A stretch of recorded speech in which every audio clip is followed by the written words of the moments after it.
From an economic point of view, the navigation of interplanetary space must be effected to ensure the continuance of the race.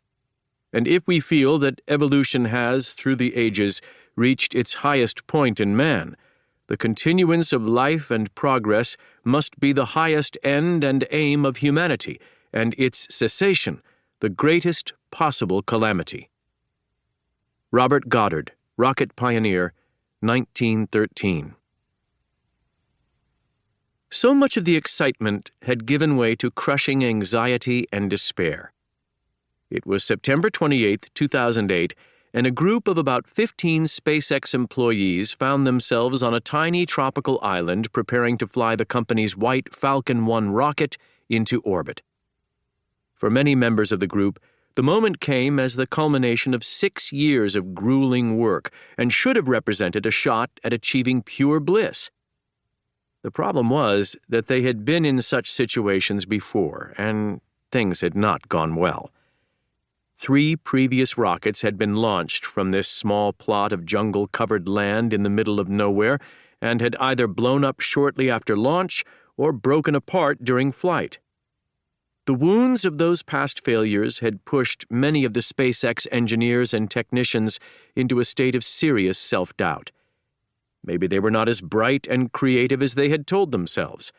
Maybe Elon Musk, the SpaceX founder and CEO, had made a terrible, costly mistake by believing in them. Maybe they were minutes away from needing to look for new jobs. The conditions for this type of operation were comically less than ideal from the start.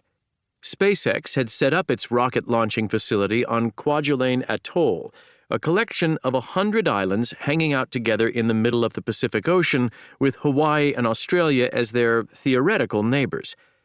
The island specks barely edge out of the water, and they all come with the thick humidity, inescapable sunshine, and salty spray welcome during a tropical holiday, but abhorred while doing manual labor and toiling with machinery.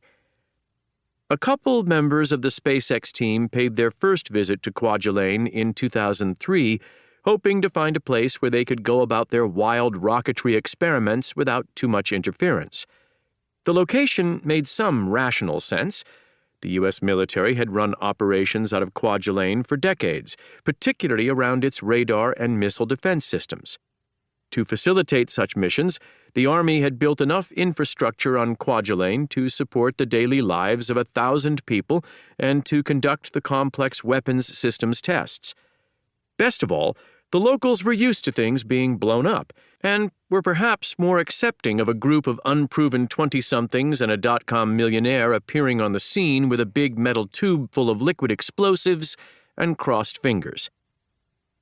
The day-to-day reality for Team SpaceX, however, ended up being more Gilligan's Island than well-oiled military outpost, the main reason being that all the good stuff, the equipment, housing, stores, eateries, and bars, was located on Kwajalein Island, the largest of the islands. Meanwhile, SpaceX had been banished to Omelek Island, an 8-acre lump of land with an infrastructure that consisted of a couple boat docks, a helicopter landing pad, 4 storage sheds, and about 100 palm trees. It was there that SpaceX would receive rocket parts being sent from its operations in California and Texas and assemble them before testing and eventually launching an entire rocket. In 2005, the effort to transform Omelek into something more functional began in earnest. SpaceX employees poured a large concrete slab to serve as the rocket launch pad.